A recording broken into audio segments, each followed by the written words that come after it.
yun nga yung hanggang ngayon talaga hindi pa rin talaga umuusad, hindi nagpo-progress ang prosecution of the impeachment dahil iniiba nila, kino-corrupt nila ang definition ng confidentiality ng intelligence fund. Yun nga yung nakakapagtaka dito eh. Kaya they have to corrupt the definition of confidentiality in order to accuse somebody else of corruption. Post-trial discussion tayo, sir, dahil ganun pa rin, same pa rin, same as useless, kumbaga. Ganun pa rin ang pinag-uusapan at pinipilit pa rin po nila na illegal daw yung pagbibigay po ng pseudonames o ng mga kakaibang pangalan sa mga espiya po ng gobyerno paulit-ulit po. Ano pong tingin dyan ng United People's Initiative? Ba't hindi po nila mag-gets, attorney, yung dynamics po ng confidential funds? Hindi nila mag-gets at walang batas na nagsasabing bawal 100% yung paggamit ng alias. Merong Commonwealth Act noong araw, napakatagal na yung paggamit ng batas ng alias ay bawal kung kunyari umutang ka tapos gusto mo takasan ng utang mo, gumamit ka ng alias para makatakas or para maka-circumvent ka sa NBI clearance o ganon. Pero mayroong mga exceptions doon na halimbawa yung mga artista gumagamit talaga sila ng alias at saka yung para maprotektahan ang buhay ng informant, napakahalaga nun. Mas importante ang buhay kaysa yung mga circular na yan. So yun nga, yung hanggang ngayon talaga hindi pa rin talaga umuusad, hindi nagpo-progress ang prosecution of the impeachment dahil iniiba nila, kino-corrupt nila ang definition ng confidentiality ng intelligence fund.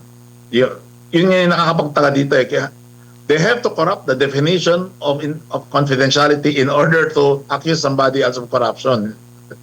Opo, ano ang tingin mo, sir, na na-establish kung meron man ng prosecution ngayong araw sa pagtanong po kay Ma'am Gina Acosta? Kawawa naman po, attorney. Nakaranas po ng mga katanungan kanina na marami po sa netizens ang hindi po sumang-ayon kasi nagamit yung mga salitang stupid, mga ganun, attorney.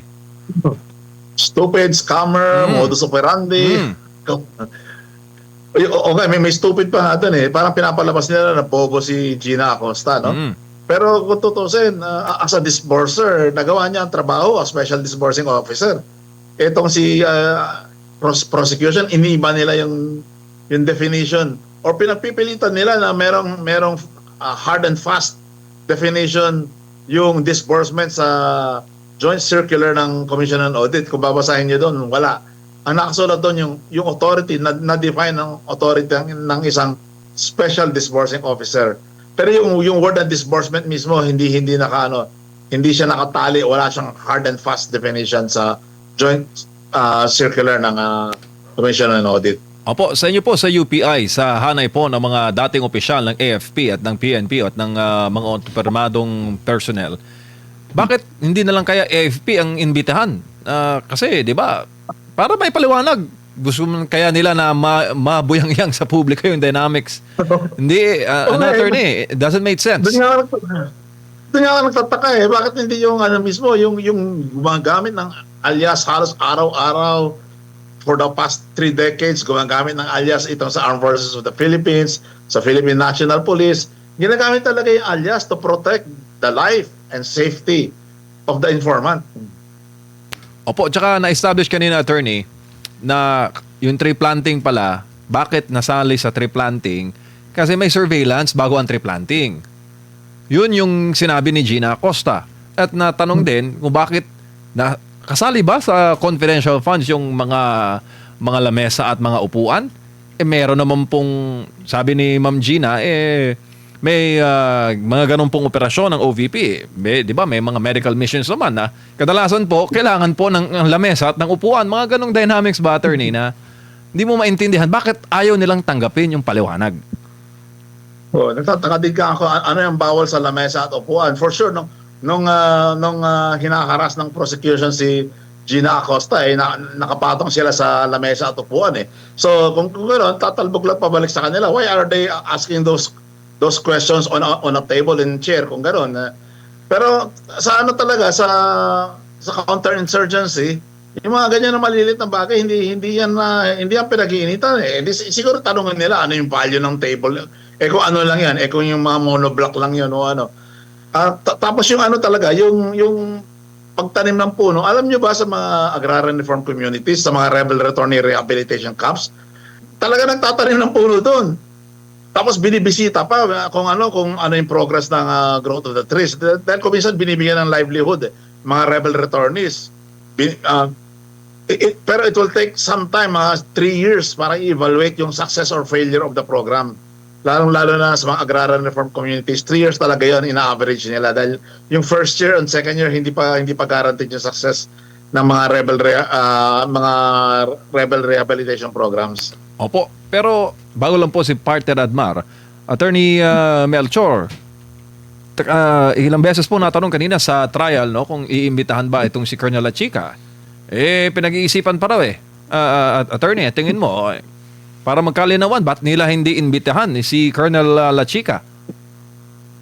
Tingin ko takot sila Takot sila kay Colonel Lachica. It's so simple to at least lang paninigan nila na umattend doon sa sessions o ganun, or bakit gusto nila itong si Gina Acosta na kasi sa psychologist nila, alam nila na hindi naman ito yung tipong kayang magbitbit ng burst or bag papunta sa mga bundok para ipamudmod sa mga inaakit na rebelde na magbalik loob sa pamahalan, no? So, tingin ko psychological, gusto nilang talagang ipitin hanggang umiyak si Gina Acosta at alam nilang hindi nila magagawa yan kay Raymond Dante Lachica. Attorney, mayong gabi. Delikado po bang may tuturing ng isang judge ay direktang magsasabi na nanakaw yung pinagdududahan pa naman kung saan napunta yung pera? Kasi kanina sa linya ng pagtatanong, parang kumbinsido na siya na merong pagnanakaw at parang naging sangkalan lang itong si Acosta po, Attorney. Yun ang misleading question na nakapalupot sa loob ng question yung pinagpipilitan na conclusion na nagnakaw. Kung tutusin, wala baliktad pa nga yun ang misleading question kung tutusin, na meron kang kinakarga sa question mo na tumatalon ka sa conclusion na nagnakaw na yung kung sino man yung inaakusa mo, no? So misleading questions yun. Opo. Yung pagtatanong ng prosekusyon, dahil halimbawa after na maibigay ni Acosta yung pera kay Lachica, kine-question kung napunta ba talaga doon sa tamang pagbibigyan ng pera o baka ibinulsa or natanggap ng pangalawang pangulo, pero hindi naman nila ma-establish sino ba ang magbibigay ng ebidensya na natanggap mismo ng pangalawang pangulo, sino ba ang magbibigay ng ebidensya na ibinulsa ni Lachica yung pera. Dahil ba after kay Acosta, pagpunta kay Lachica, hindi na alam kung saan na napunta or pinagdududahan nila kung napunta ba doon sa mga nakapangalan sa acknowledgement receipt yung pera. Tama na po bang paghinalaan agad na mali? Hindi ba yun pasok sa presumption of regularity, Attorney? Pasok siya sa presumption of innocence din, at saka presumption of regularity. Kung sinong nag-akusa, kunyari may haka-haka sila na binulsa ng kung sino man after ma-disperse ni Gina Acosta, yun ang may burden na mag-prove ng irregularity. So hindi pwede magsasalita lang kung mag-aakusa lang tapos walang kasamang proof or evidence of yung sinasabi nilang napunta kung saan-saan, no? Kasi since nanggaling yan sa bibig ng prosecution, ito yung prosecution na yan na nagbigkas doon, siya ang mag-prove. Siya ang may burden na mag-prove. Hindi yung inakusahan. Ang nag-akusa ang dapat magpatunay. Opo. Doon po sa terminong pag-disburse ng pera, malinaw po ba kung ano ba yung parang pinaka-ibig sabihin ng disburse, pag-disburse? Dapat ba si disbursing officer siya mismo yung magbigay o yung pagbibigay ba niya ng pera according na rin sa utos ng pangalawang pangulo, at dahil alam naman niya na security officer ng OVP si Lachica, yung pagbigay ba niya ng pera ay parte yun ng pag-disburse o yung disburse na tinatawag ay dapat siya mismo yung magbibigay doon sa mga recipient ng confidential funds? Hindi, yung disburse, kasi yung root word ng disburse, dalawang words yun, yung dis, yung prefix, at saka yung burse. Yung burse ay B-U-R-S-E, French word yun o Latin word, na kuminsan nanggaling yan sa bulsa o bursa. Or bag, in short, bag. Pag sinabi mong disburse, nilabas mo sa bag. So ang paglabas sa bag, no, whether figurative or literal, at naiabot na ni Gina Acosta kay Raymond Dante La Chica, yun na ang disbursement, no?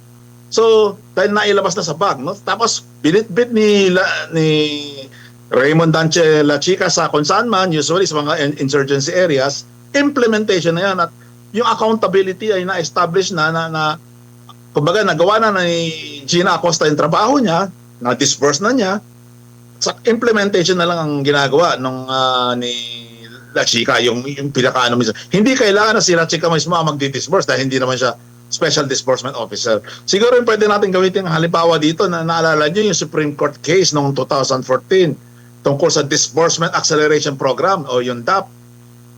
Noong kung saan naging disburser yung buong executive branch of government dahil nung panahon na yan parang ini-impeach nun dati si Chief Justice Renato Corona at yung incentive o suhol o kung ano man ang tawag doon, yun yung naging DAP, Disbursement Acceleration Program. Sinabi ng Supreme Court yun yung illegal dahil yung purpose is unethical, no? Pero dito naman ito si Gina Acosta na ginagawa niya yung trabaho niya na ginagawa lahat ng mga nakaraan sa kanya na sa peace process o counterinsurgency, ganun din ang ginagawa. Eksakto. Standard ang ginagawa nila. Lahat, even right now as we are speaking, habang nag-uusap tayo ngayon, yung iba doon sa peace process, ginagawa pa rin nila. May SDO na nagdi-disburse, no? So, nakakapagtaka ano yung akusasyon, ano yung bakit pinapalabas na krimen yung hindi krimen.